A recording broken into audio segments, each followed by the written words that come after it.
మనం హన్నా వలె ప్రార్థన చేయగలిగితే, దేవా నీవనంత జ్ఞానము కలిగిన దేవుడవయ్యా, నిన్ను బట్టి నేను ఆనందిస్తున్నాను. Lord I rejoice in you చెప్దామా ఈ ఉదయము. నా సమస్యలు నాకున్నాయ్యా, అయినా వాటి మీద కాదయ్యా నా focus. I do not look at my problems, I do not want to look at my troubles. నాకున్న కష్టాలు నేను చూడాలనుకోవట్లేదు ప్రభువా.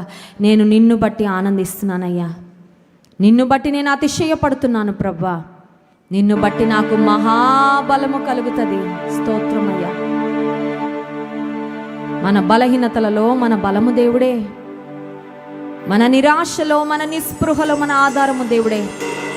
ఒకవేళ ఈరోజు శత్రువు అతిశయిస్తున్నా శత్రువును సిగ్గుపరిచేది మన దేవుడే.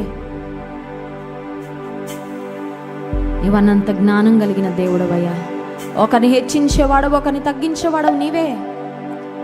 ఒకరిని నిలబెట్టేవాడవు, ఒకరిని పడద్రోసేవాడవు కూడా నీవే కదా ప్రభువా.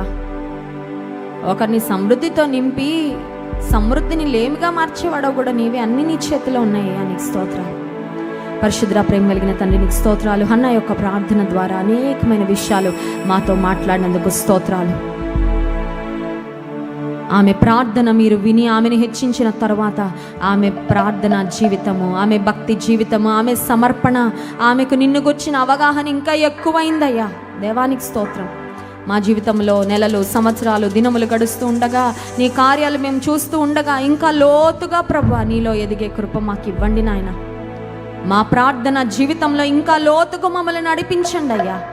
మా విశ్వాస జీవితంలో మమ్మల్ని లోతుకు నడిపించండి ప్రభువా.